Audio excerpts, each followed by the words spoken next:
سب سے پہلے right sizing of the federal government. اگر آپ کے پاس فیڈرل گورنمنٹ کے اندر 43 جو ہے منسٹریز ہیں, 400 جو ہے اس کے ڈپارٹمنٹس ہیں, ان کو ہم کنسالیڈیٹ کرنے کی بات کریں, مرج کرنے کی بات کریں, بند کرنے کی بات کریں اور ڈیوالو کرنے کی بات کر رہے ہیں, چاہے اس میں آئی ٹی ہے, سائنس اینڈ ٹیکنالوجی ہے, پاور ہے, انڈسٹریز ہے, کامرس ہے, ایجوکیشن اور ہیلتھ تو ہے ہی, ان سب کو بلکہ اس سے بھی زیادہ بہت ساری منسٹریز ہیں جن کو ہم یہ کہہ رہے ہیں جو ڈفرینٹ ویوز میں ہیں. اور پتہ ہے آپ کو فیڈرل گورنمنٹ کا $3 ارب کا جو ہے وہ ایکسپینڈیچر ہے سال کا, اس کو ہم کٹ ڈاؤن کرنے کی بات کر رہے ہیں. تو آپ دیکھیں گے کہ وہ ہم نے آلریڈی اس کا ایک ایکشن پلان لے لیا ہے. ہم نے 1.5 لاکھ پوسٹوں کو جو ہے ختم کرنے کا لیکن ایک جانب آپ کہہ رہے ہیں کہ ہم نے یہ سوچا ہے کہ فیڈرل گورنمنٹ کا حجم کم کیا جائے. میں یہ کہہ رہا ہوں رائٹ سائزنگ کریں, لیکن اس کے اندر یہ رائٹ سائزنگ آتی ہے, خرچوں کو کم کرے گی, اپنے فٹ پرنٹ کو نکالے گی. میں یہ عرض کر رہا تھا کہ رائٹ سائزنگ کی آپ بات کریں, لیکن دوسری جانب ابھی حال ہی میں وفاقی کابینہ میں اضافہ ہوا ہے, اس کے اندر نمبرز بڑھا دیے گئے ہیں, مشیر بھی آئے ہیں, پھر اسٹیٹ منسٹرز بھی آئے ہیں. مثال کے طور پر داخلہ کا ایک محکمہ ہے, اس کے اندر 3 لوگ. میں منسٹرز کی بات کر رہا ہوں, میں منسٹرز کی بات دیکھیں, 3 لوگ ایڈ کرنے کا مسئلہ نہیں ہے. نیچے جو ایک ہمارے پاس بہت بڑی اور انیفیشنسی کے ایشوز ہیں ان کو کم کرنے کی بات ہو رہی ہے. دیکھیں میں یہ کہتا ہوں کہ میں 1000 ارب روپے دوں اگر مجھے امپیکٹ ملے, اور امپیکٹ ڈریون جو ہے وہ ڈپارٹمنٹس یا آپ کے جو ہے نا گورنمنٹ مشینری ہونی چاہیے, اور خاص کر فیڈرل گورنمنٹ کے پاس تو کم ہونی چاہیے. ٹھیک ہے, کیونکہ صوبوں کے پاس سب آپ نے دے دیا ہے نا بھائی, صوبوں کو دے دیا ہے, صوبے اب نیچے ڈیوالو کریں مزید 3rd لیئر آف ڈیموکریسی کو. ہم تو وہ بات کر رہے ہیں. تو فیڈرل گورنمنٹ میں رائٹ سائزنگ کرنا, ان کا جو $3 بلین کا جو ایکسپینڈیچر ہے اس کو کم کرنا. سیکنڈلی پینشن ریفارمز, پینشن کے اندر 170 ارب روپے کا سالانہ جو فائدہ ہے وہ آلریڈی ہو چکا ہے. 1.7 ٹریلین روپیز کا 10 سال کا فائدہ آلریڈی ہو چکا ہے. یہ فرسٹ ہماری ویو تھی, اور بھی اس میں کام کریں گے. اور ہم نے بلیڈنگ روک دی ہے پینشن میں, بڑی بات ہے. زخم جب آپ کا کٹتا ہے تو پہلے بلیڈنگ روکتے ہیں آپ, اس کے بعد اس کا سدیو آپ کرتے ہیں. تو ہم نے یہ کر چکے ہیں کہ پینشن میں بلیڈنگ رک گئی ہے. اسٹاک ابھی ہے اس کا, ڈیفینیٹلی ہم نے کچھ کرنا ہے کہ کیسے اس کے اگینسٹ فنڈنگ کریں, اس کی لائبلٹی اتنی بڑی ہے. پھر تیسری چیز ایس او ایز کی میں نے بات کی ہے, ایس او ایز کو جو ہے وہ پرائیویٹائز کی طرف لے کے جانا. چوتھا سول سروسز ریفارمز کا آپ سنیں گے, جو ہے اس میں چیزیں ہوں گی. پرائیویٹائزیشن کی میں نے بات کی, انرجی کی بات کی. یہ سارے خرچے ہی تو ہیں ایکسپینڈیچر سائڈ کی جو ہم بات کرتے ہیں, انہی کو جو ہے کم کرنے کی بات ہو رہی ہے. اور سب سے بڑی چیز جو ڈیٹ ہے آپ کا, ڈیٹ کے اندر $1 ٹریلین کا فائدہ ہوا ہے یہ کاسٹ آف کیپٹل نیچے آنے سے, انٹرسٹ ریٹ نیچے آنے سے.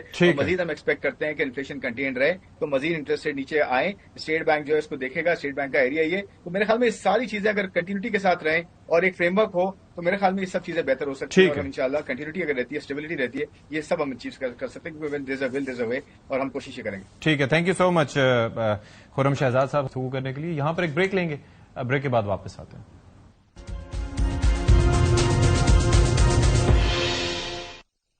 ناظرین کرام, بریک کے بعد ایک بار پھر سے پروگرام میں آپ سب کا خیر مقدم کرتے ہیں. اور ایک چیز جو جاننے کی بڑی خواہش ہے وہ یہ ہے کہ اس وقت صورتحال اس خطے کی ہے کیا. ظاہر ہے کہ ہماری افغان پالیسی کیا ہے. محمد صادق صاحب بلا شبہ وہاں پر گئے تھے, اور آپ نے یہ دیکھا کہ ایک امریکی وفد وہاں پر آیا تھا 20 مارچ کو, اور اس کے بعد ان کی ملاقات ہوئی تھی افغان وزیر خارجہ سے.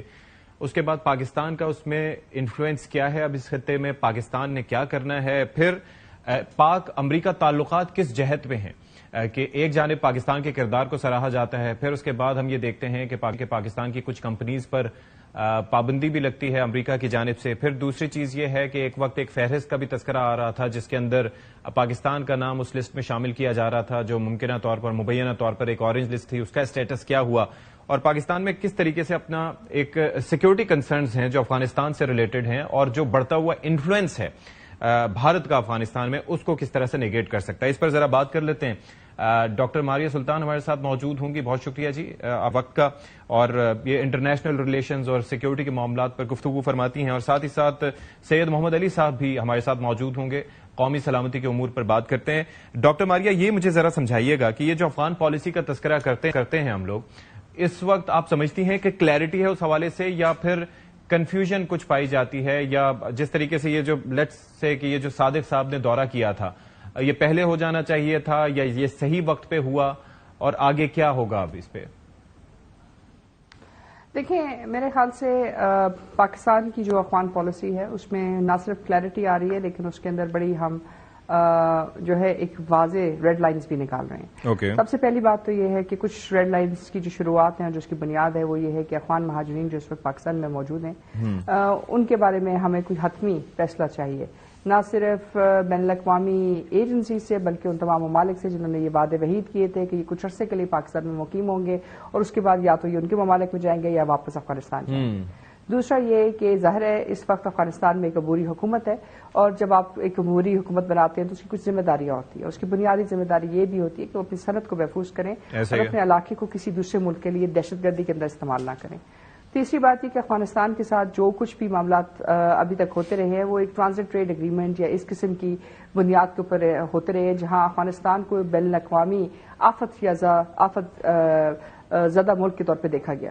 لیکن دیکھیں اس وقت پاکستان جیسے کہ ابھی گلوبل ٹیررزم انڈیکس کے اندر بھی پاکستان دوسرے نمبر کے اوپر آ رہا ہے بین الاقوامی ٹیررزم جو ہے موسٹ افیکٹڈ کنٹریز کے اندر. تو ظاہر ہے اس میں آپ کے لیے کچھ کنسرنز ہیں اور کنسرنز یہی ہیں کہ جو آپ کے آرمی چیف نے بھی کہا کہ پاکستان ایک سافٹ کنٹری سے ایک ہارڈ کنٹری کی طرف بننے جا رہا ہے اور اس میں اگر ہمیں افغانستان کے ساتھ اپنی حدود کو طے کرنا ہے اپنے تحفظات سے ان کو آگاہ کرنا ہے یا بین الاقوامی دنیا کو تو ہم کریں گے.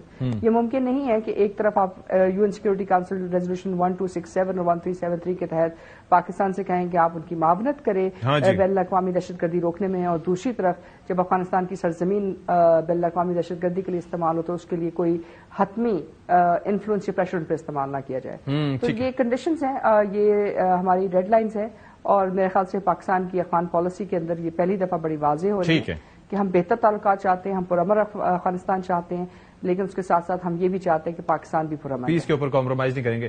سید محمد علی صاحب, مجھے اگر ذرا تھوڑا سا ماضی قریب کا دورہ کریں, 30 اگست 2021 جب امریکہ رخصت ہوا افغانستان سے اور پاکستان نے ظاہر ہے کہ 2020 سے یہ جو دوحہ پیس ایگریمنٹ تھا اس میں پاکستان نے بڑا رول پلے کیا. اس کے بعد ہماری توقعات کیا تھیں افغانستان سے اور در حقیقت وہاں پر ہوا کیا؟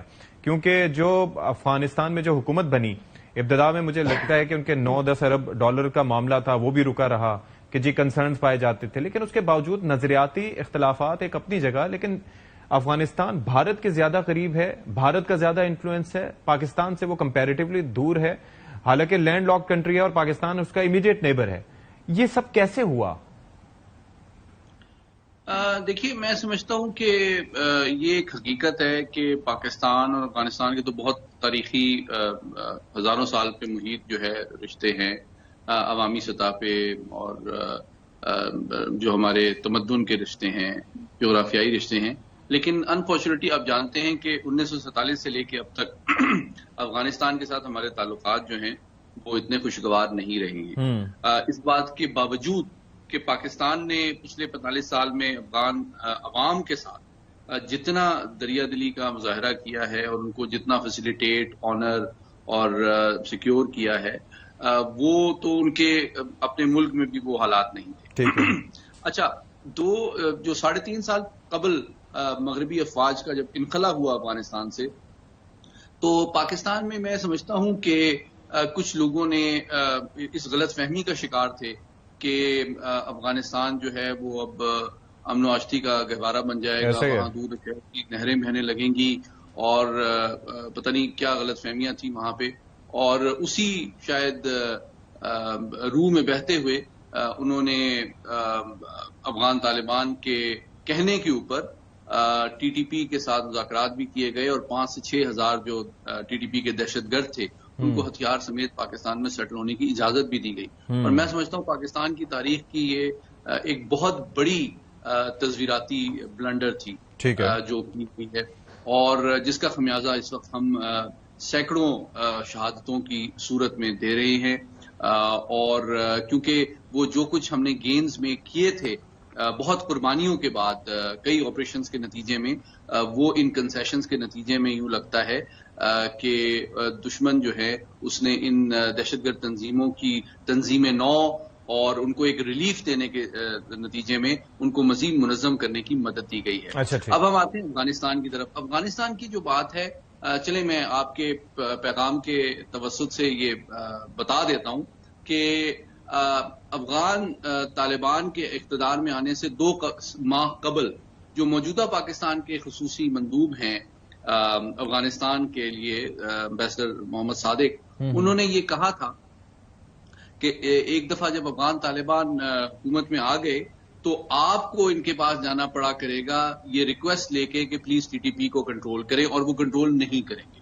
اچھا، یہ انہوں نے مجھے آج سے سمجھے کہ 4 سال پہلے بتا دیا تھا، اور اس کی وجہ ان کے اسٹریٹجک کلچر، تھاٹ اور نظم سے بہت گہری وابستگی اور انڈرسٹینڈنگ ہے صادق صاحب کو، اسی لیے ان کو دوبارہ اتنی اہم ذمہ داری اتنے مشکل حالات میں دی گئی ہے، اور ان کا بڑا اثر و رسوخ اور احترام افغانستان کے ہر مکتب فکر اور علاقے کے لوگ کرتے ہیں، جبکہ پچھلے کئی سالوں میں بہت ہی میں سمجھتا ہوں کہ کوتاہ نظری کے ذریعے ان کے ساتھ ڈیل کیا گیا، اور جس طرح بھی ڈاکٹر ماریا نے بھی کہا، میں ان سے بالکل متفق ہوں کہ دنیا کی کوئی ذمہ دار ریاست جو ہے اس طرح کی طرز عمل نہیں اپناتی پناہ گزینوں کے لیے جس طرح پاکستان نے اپنایا۔ آپ دیکھیں کہ وہ سین آپ کو یاد ہوں گے کہ جب آخری C-17 امریکی فضائیہ کا طیارہ جب فضا میں بلند ہو رہا تھا بگرام ایئر بیس سے، تو اس سے کئی افغان جو ان کی NGOs وغیرہ میں کام کرتے تھے اس سے لٹکے ہوئے تھے، اور وہ فضا سے زمین پہ گر رہے تھے، لیکن وہ ان کو لے کے جانے یا ان کی جان کی کوئی پرواہ امریکہ کو نہیں تھی۔ اور آج بھی لاکھوں ایسے امریکی ہیں، ایسے افغانی ہیں جو امریکہ، جرمنی، یورپی یونین اور برطانیہ میں سیٹلمنٹ کے خواہاں ہیں، جبکہ وہاں حالت یہ ہے کہ خود جو وہاں کے ویزا ہولڈر جو فلسطینی ہیں یا ترک ہیں ان کو امریکہ نکال رہا ہے، اپنے ملک سے ڈیپورٹ، بالکل ڈیٹین بھی کر رہے ہیں۔ ہم نے دیکھا کہ ایک PhD اسٹوڈنٹ کو بھی ڈیٹین کیا گیا۔ اچھا، اور نہیں تو میں کہنا ہی چاہتا ہوں کہ دیکھیں اس وقت امریکہ کے ساتھ ہماری جو تھوڑی سی تعلقات میں بہتری آ رہی ہے وہ اس کامن کنسرن کے اوپر بیسڈ ہے کہ افغانستان کو پاکستان اور امریکہ دوبارہ سے ایک عالمی اور علاقائی دہشت گردی کا مرکز سمجھتے ہیں، اور اس کو اپنی قومی سلامتی کے لیے اور عالمی امن کے لیے خطرہ گندانتے ہیں۔ تو لیکن اس کا یہ مطلب نہیں ہے کہ امریکہ کوئی بہت بڑے پیمانے پہ آپ کو کوئی امداد دے گا، وہ تو ابھی اپنے نیٹو کے ساتھ جو کمٹمنٹ ہے اس سے بھی ہٹ رہا ہے۔ جاپان وہ تو چاہتا ہے کہ سارے کے سارے کنٹریبیوشن کریں۔ اچھا، میں یہی نقطہ لے کے ڈاکٹر ماریا کے پاس جانا چاہوں گا۔ ڈاکٹر ماریا، ایک تو مجھے یہ بتائیے گا کہ اس وقت پاکستان کتنا ریلیونٹ ہے؟ یہ جو 20 مارچ کی جو ان کی ملاقات ہوئی تھی امریکی وفد کی، اور اس کے بعد ظاہر صادق صاحب بھی پہنچے تھے، پھر زلمے خلیل زاد جو اس وقت رول پلے کر رہے ہیں، ان کا رول اس وقت کیا ہے؟ پاکستان کی ریلیونس افغانستان کے ساتھ، پاکستان کی ریلیونس بین الاقوامی سیکورٹی کے ساتھ امریکی اینک سے، امریکی نظر سے بنیادی وجہ یہ ہے کہ پاکستان کی اسٹریٹجک لوکیشن، پاکستان کی جو اسٹریٹجک لوکیشن ہے نہ صرف پاکستان کو افغانستان کا ہمسایہ بناتی ہے، ایران کا، سعودی عربیہ کا، مطلب مشرق وسطی کے مختلف ممالک کا، لیکن اس کے ساتھ ساتھ ہندوستان اور چین کا بھی، اور کچھ حد تک روس کا بھی اور سینٹرل ایشیا کا بھی۔ تو یہ ایسا ملک شاید دنیا میں شاید ہی ہو جو اتنے زیادہ بر اعظموں کو اور ان کے ساتھ جو مختلف جو سیکورٹی زونز ہیں ان کے اندر ایک کلیدی کردار ادا کرتا ہے۔ اس کے ساتھ ساتھ امریکہ کے لیے بھی بہت ضروری ہے کہ اگر وہ اس خطے کے اندر اپنی جو سچویشن اس کو بیلنس کرنا چاہتا ہے تو اس کو دیکھیں۔ اس وقت زلمے خلیل زاد صاحب کے بارے میں بہت بات ہو رہی ہے کہ بھی وہ گئے ہیں اور انہوں نے دوبارہ افغانستان میں طالبان سے بات کی ہے، لیکن 2-3 چیزیں ہم بھول جاتے ہیں ان کے بارے میں۔ ایک تو یہ کہ یہ وہی شخص ہیں جنہوں نے طالبان کی جو ہے مذاکراتی عمل کے اندر ایک کلیدی کردار ادا کیا، جو وہی لوگ ہیں جن کے بارے میں بہت زیادہ کنٹروورسی ہے کہ جو فال آف دی افغان گورنمنٹ ہے اس کے اندر بھی ان کا بہت بڑا رول تھا، اور جو بہت زیادہ ہتھیار وہاں چھوڑ دیے گئے ہیں ان کے بارے میں بھی ایک بہت بڑا جو امپیکٹ ہے وہ ابھی آپ کو دنیا میں نظر آ رہا ہے، جو آپ کو مختلف قسم کے دہشت گردی کے واقعات میں۔ اب اگر پاکستان اس میں کیا رول ادا کر سکتا ہے؟ ظاہر ہے اگر کوئی ریجن کے اندر آپ چاہتے ہیں کہ کوئی ریجنل اپروچ ہو تو اس میں پاکستان کے بغیر کوئی ریجنل اپروچ نہیں ہو سکتی، کیونکہ پاکستان جتنی بڑی سرحد افغانستان کے ساتھ شیئر کرتا ہے شاید۔ ڈاکٹر ماریا، میں یہ انڈرسٹینڈ کرتا ہوں، لیکن وہ جو ہم بگرام ایئر بیس کا کچھ سن رہے تھے، کچھ چائنیز کچھ وہاں پر انفلوئنس کی بات ہو رہی تھی، پھر امریکہ کا کچھ انٹرسٹ سامنے آیا تھا، ابھی تو اسپیکولیشنز ہیں، لیکن از دیٹ کنسرننگ کہ اگر امریکہ واپس دوبارہ کسی طرح سے اپنی پریزنس رکھنا چاہے گا تو پھر اس کے بعد ریلیونس کیا رہ جاتی ہے؟ دیکھیں بات یہ ہے کہ ریلیونس تو رہے گی۔ دیکھیں انہوں نے جس طرح ڈسبینڈ کیا افغانستان کے اندر جو ہے حکومت کو، جو نیگوسیشنز تھیں اس کے اندر جس طرح وہ کانسٹیٹیوشن چھوڑ کے گئے ہیں، ابھی تک جو ٹرانزیشن ہے، آپ یہ جو طالبان گورنمنٹ آئی ہے یہ کیسے آئی ہے؟ یہ مذاکراتی عمل کے ذریعے آئی ہے امریکہ کے ساتھ۔ تو اس کا مطلب یہ ہے کہ جب آپ نے وار بوٹی کے طور کے اوپر افغانستان کو دے دیا تو اس کے بعد جو آپ کنڈیشنز لگا رہے ہیں وہ کنڈیشنز کتنی اپلیکیبل ہیں؟ 1۔ دوسری بات یہ کہ اس کے ساتھ ساتھ آپ اپنے ایمبیسڈرز کو اور اپنے تمام جو ہائی لیول ٹاکس ہیں ان کو بھی آپ کنٹینیو کریں، تمام بیک چینلز آپ کنٹینیو کریں۔ اب جو آپ پیچھے ہتھیار چھوڑ کے گئے ہیں، جب آپ پیچھے جو مختلف معاملات چھوڑ کے گئے ہیں، اس کا ایک ریجنل امپیکٹ آ رہا ہے۔ جہاں تک ریجنل امپیکٹ آ رہا تھا اس کے لیے وہ بالکل پریشان نہیں تھے۔ 2021 کے بعد 2025 تک جو ریجنل امپیکٹ آیا، جو ٹیررزم پاکستان نے فیس کی، جو باقی لوگوں نے فیس کی، آئیسس کے جو اٹیکس ہوئے رشیا میں، دیکھیں ان کا افیکٹ نہیں آیا، لیکن اب کیا مسئلہ ہے کہ اب جو لیوریج تھی ان کے پاس افغانستان کے اندر، وہ لیوریج ان کے پاس اس طرح نہیں رہی ہے، کیونکہ جیسے آپ نے کہا چائنا ہے، اسی طرح ایران ہے، اسی طرح رشیا ہے، اسی طرح پاکستان بھی ہے، اور ہر ایک اسٹیٹ کی اپنے انفلوئنسز ہیں جو ادھر چل رہے ہیں. اب ایسی صورتحال میں اگر آپ کو ایک اسٹرانگ ریجنل جو ہے ایک رپروچما چاہیے، یا آپ کو ایک ایسی چیز چاہیے جس میں آپ کوئی امپیکٹ فیکٹر کریں، تو مجھے آپ بتائیں کہ کون سا بڑا ملک ہے جس کے پاس اتنی بڑی تعداد میں افغان ریفیوجیز ہوں، جس کے پاس اتنی بڑی تعداد میں ایک پازیٹیو انفلوئنس بھی ہو. دیکھیے سارا کچھ نیگیٹو انفلوئنس نہیں ہوتا، کچھ پازیٹیو انفلوئنس ہوتا ہے. پازیٹیو انفلوئنس ٹریڈ میں آتا ہے، پازیٹیو انفلوئنس ان تمام چیزوں میں آتا ہے. سو پاکستان ہیز دیٹ لیوریج. لیکن اب کوشچن یہ ہے کہ جب امریکن انٹیلیجنس ایجنسیز یہ کہتی ہیں کہ ٹی ٹی پی اور یہ کہتی ہیں کہ افغانستان جو ہے دوبارہ سے دہشت گردی کا مرکز بننے جا رہا ہے، تو بہت سارے سوالیہ نشان بھی اٹھتے ہیں. بہت سارے جو ہیں ٹرمپ کی جو اس وقت جو ایڈمنسٹریشن کی جو ترجیحات ہیں یہ اس کے منافی ہے. وہ نہیں چاہتے کہ امریکہ دوبارہ ایک اور نئی جنگ شامل ہو، اور وہ یہ بھی نہیں چاہتے کہ کوئی علاقہ دوبارہ جو ہے اس قسم کی جو ہے ڈبیٹ میں پھنس جائے جس میں پچھلے 20 سال سے امریکہ اور باقی دنیا جو ہے پھنسی رہی ہے. تو اس لحاظ سے اگر آپ لیکن وہ یہ بھی نہیں چاہیں گے کہ وہاں پر چائنا کا انفلوئنس ہو یا کسی دوسرے ملک کا ہو.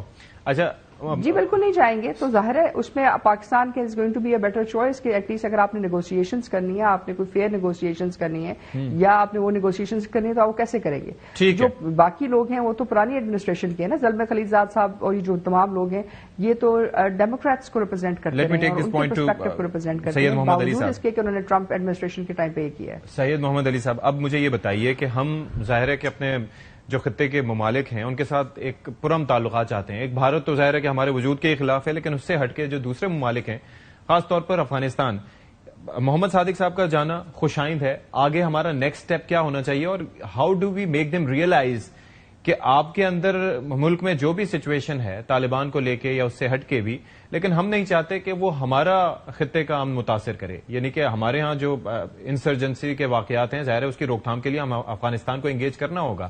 کیسے کیا جائے؟ میں اس پہ آپ کو بتانا چاہتا ہوں، لیکن پہلے میں 30 سیکنڈ میں ایک بڑی اہم آپ کو انفارمیشن یہ دینا چاہتا ہوں اس موضوع کے حوالے سے کہ دیکھیے ٹرمپ انتظامیہ کے آنے کے بعد جو اہم ترین پہلی پالیسی دستاویز ہے امریکہ کی، جو کہ ان کی اینول انٹیلیجنس اسسمنٹ ریلیز کی گئی ہے، وہ 32 پیج کا ایک پہلا ڈاکومنٹ ہے جو کہ امریکہ کے تھریٹ پرسپشن کی ترجمانی کرتی ہے. یہ 32 پیج کا جو ڈاکومنٹ ہے اس میں بہت امپورٹنٹ بات پاکستان کے لفظ صرف ایک دفعہ آیا ہے، اور یہ تمام یو ایس جو انٹیلیجنس ایجنسیز کی مجموعی ان پٹ کے بعد یو ایس کانگریس میں پیش کی گئی ہے باضابطہ ڈاکومنٹ کے فارم میں. اور اس میں کہا گیا ہے پیج 7 کے اوپر کہ ٹی ٹی پی جو ہے وہ نہ صرف بہت دیرینہ تعلقات رکھتی ہے القاعدہ کے ساتھ، بلکہ ماضی میں امریکہ کے اوپر بھی جو حملے پلان کیے گئے ہیں اس میں بھی یہ دیگر دہشت گرد عالمی تنظیموں کو مدد پرووائڈ کرتی رہی ہے. یہ ایک آفیشیل ڈاکومنٹ ہے یو ایس انٹیلیجنس کی تمام تنظیموں کا، جو فارملی ان کی کانگریس میں رپورٹ کے طور پہ پیش کیا جاتا ہے. یہ کوئی سرکاری بیان یا کوئی یعنی کہ پولیٹیکل سلوگن نہیں ہے. اس سے یہ لگتا ہے کہ پاکستان اور امریکہ کی جو کنسرن ہیں ٹی ٹی پی کے حوالے سے اور داعش کے حوالے سے بھی یہ کہا گیا ہے کہ داعش اس وقت امریکہ کی انٹیلیجنس کے مطابق سب سے بڑی اور متحرک اور خطرناک دہشت گرد تنظیم ہے. تو ان دو تنظیموں کے خلاف میں سمجھتا ہوں کہ آنے والے دنوں میں پاکستان اور امریکہ کے درمیان کاؤنٹر ٹیررزم، انٹیلیجنس اور ان شعبوں میں تعاون بڑھے گا.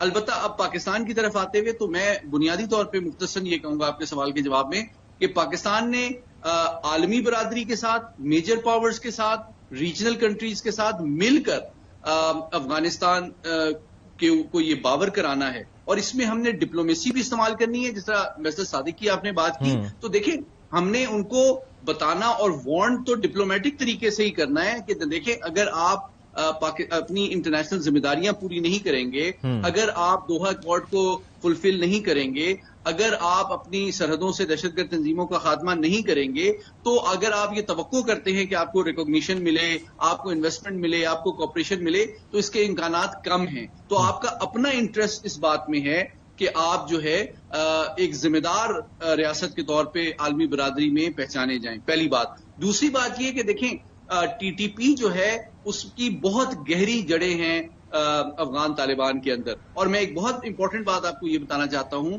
کہ اس وقت بہت شدید ایک پاور سٹرگل چل رہی ہے افغان طالبان کے اندر. جو قندھار کی شورا ہے اور جو حقانی نیٹ ورک ہے ان کے درمیان بہت بڑی ایک پاور سٹرگل چل رہی ہے, اور حقانی نیٹ ورک کے اہم ترین رہنماؤں نے مڈل ایسٹ کا دورہ کیا ہے, جس کا مقصد یہ تھا کہ وہ قندھار کے خلاف بھی اپنی سپورٹ بیس اسٹیبلش کریں.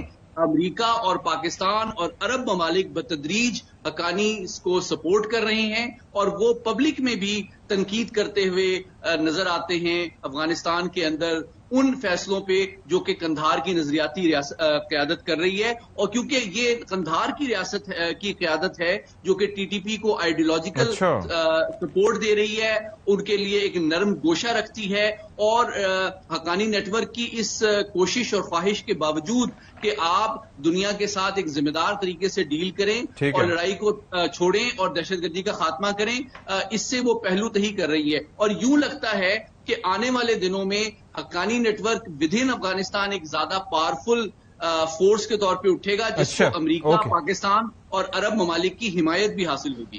ڈاکٹر ماریہ, مجھے یہ سمجھائیے گا کہ یہ جو افغانستان کے اندر کا جو خلفشار ہے, جس طرح سے انہوں نے بیان کیا کہ ایک جانب جو ہے قندھار شورا ہے, دوسری جانب حقانی نیٹ ورک ہے, اس کے اندر یہ بھارت کیسے اس سچویشن سے فائدہ اٹھاتے ہوئے اپنا انفلوئنس وہاں پر برقرار رکھے ہوئے ہے؟ اگر ہم ریزننگ کریں تو what could be the reason کہ وہ ان کے وہاں پر زیادہ مطلب گرفت مضبوط ہے کمپیریٹیولی؟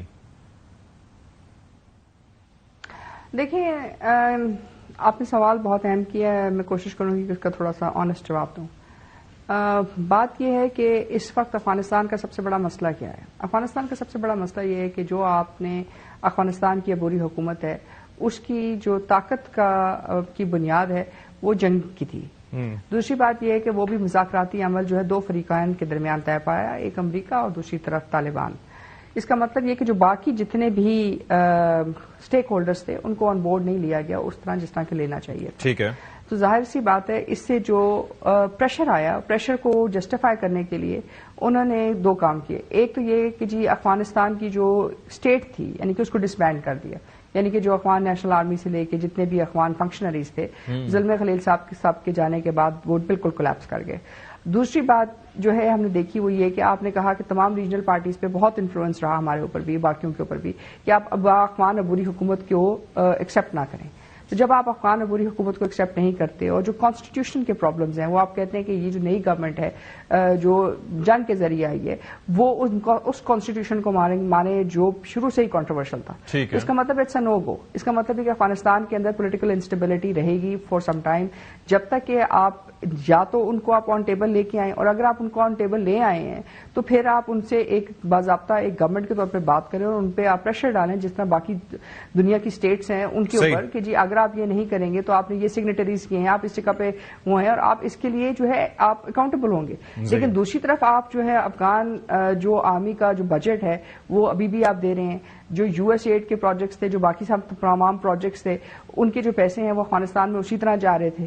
تو ایک لحاظ سے آپ نے تمام ریجنل پلیئر سے کہا کہ جی آپ ایکسیپٹ نہ کریں, دوسری طرف جو ہے آپ نے جو فزیکل اسپیس کو وہیں رکھا. تیسری طرف جو ہے آپ کی جو کوپریشن تھی انڈیا کے ساتھ وہ اس کوپریشن کو بھی آپ نے دوسری طرف دیکھا کہ اگر وہ ٹی ٹی پی پاکستان کے خلاف کام کر رہی ہے تو ٹھیک ہے, اٹس ناٹ گوئنگ ٹو, مطلب یہ ڈائریکٹ تھریٹ نہیں ہے, امیڈیٹ تھریٹ نہیں ہے, لیکن فیوچر میں تھریٹ بن سکتا ہے. تو اس کی جو کانسیکوینسز ہیں وہ آپ کو کینیڈا میں نظر آئے, اس کے کانسیکوینسز آپ کو آسٹریلیا میں نظر آئے, اس کے کانسیکوینسز آپ کو برطانیہ میں نظر آئے.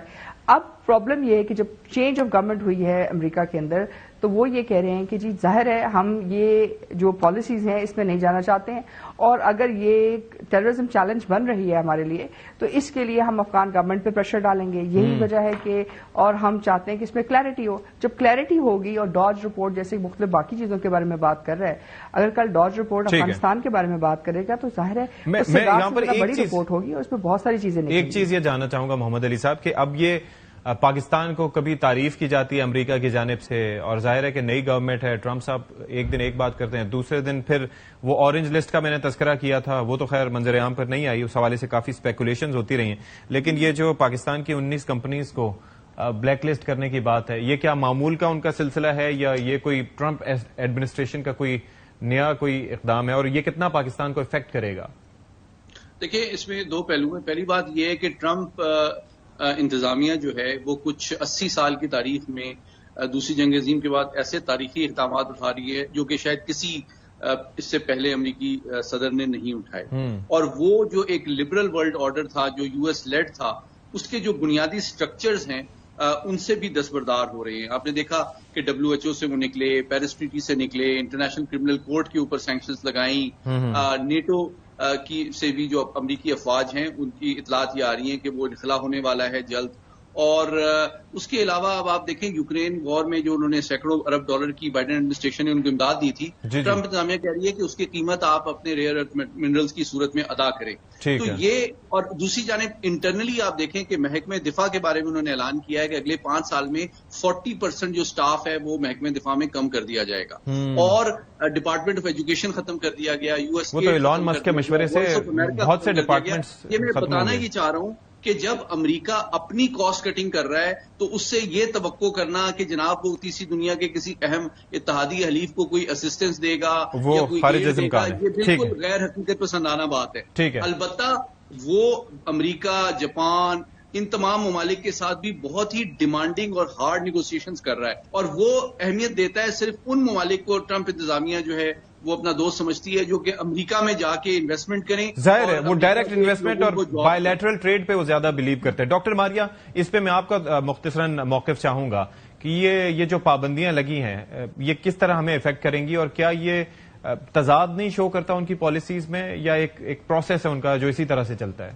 یہ کوئی نئی بات نہیں ہے پابندیاں ان کی طرف سے. دیکھیں، اگر آپ کو یاد ہو جو امریکن حکومت جانے والی تھی ڈیموکریٹس کی، جن کی جانے سے صرف 2 دن پہلے پاکستان کے اوپر بہت ساری کمپنیز کے اوپر جو ہے ایڈمی جو ہے تجارت کی بیسس کے اوپر سینکشنز لگائی گئی تھی. لیکن جو سینکشنز پالیسی ہے وہ امریکہ کی ایک درینہ پالیسی جو ان کی ایکسپورٹ کنٹرول کے ساتھ لنکڈ ہے، جس کے اندر کچھ اینٹی ٹیررزم فائنینسنگ کے ساتھ لنکڈ ہے، کچھ فیٹف کے ساتھ لنکڈ ہے، کچھ آپ کی نیوکلیر پروگرام کے ساتھ لنکڈ ہے. تو ان کو جو ہے آپ اوور ریڈ نہیں کر سکتے ہیں، کیونکہ اس کے اندر جو لوگ اس پروگرامز کے ساتھ لنکڈ ہیں وہ ڈفرینٹ چیزوں سے اور ڈفرینٹ ان پٹس کی وجہ سے جو ہے وہ یہ کام کر رہے ہوتے ہیں. اور ظاہر سی بات ہے اس میں سے کچھ چائنا فوکسڈ ہیں، کچھ پاکستان فوکسڈ ہیں، کچھ آپ کے ایٹمی پروگرام کے ساتھ لنکڈ ہے.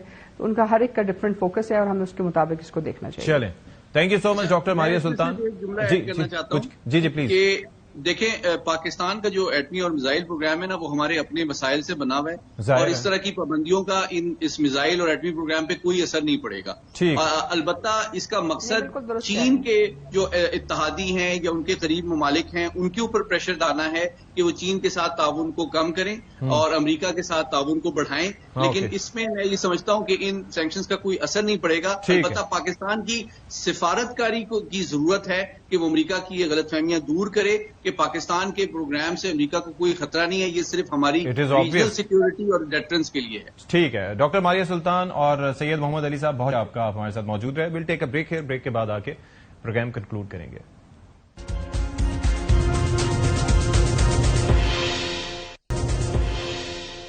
ویلکم بیک ناظرین. پروگرام کے آغاز میں ہم نے بات کی معاشی استحکام کی، کیا پالیسیز ہیں، کیا یہ IMF کا پیکج ہمارا آخری پیکج ثابت ہوگا، اس کے بعد ہمیں دوبارہ نہیں جانا پڑے گا IMF کے سامنے. اس کے ساتھ ساتھ پروگرام کے آگے چل کے ہم نے بات کی کہ افغان پالیسی ہماری ہے کیا، امریکہ کے ساتھ یہ جو پابندیاں نہیں آئی ہیں وہ پاکستان کو کس طرح سے ان کا امپیکٹ پڑ سکتا ہے. اور پاکستان کا تو جو پروگرام ہے وہ ظاہر ہے کہ اپنے وسائل سے تیار کرتا ہے، پاکستان کا میزائل پروگرام ہو یا اس سے ہٹ کے، تو ان پابندیوں کا پاکستان پہ اس طرح سے اثر نہیں پڑے گا. لیکن پاکستان خطے کے ممالک خاص طور پر افغانستان کے ساتھ اچھے تعلقات چاہتا ہے اور اس کے اندر ہمیں اپنا انفلوئنس وہاں پر بڑھانے کی ضرورت ہے. پروگرام میں فی الحال اتنا ہی. اشفاق اسحاق ستی کو اجازت دیجیے. اللہ حافظ ناصر.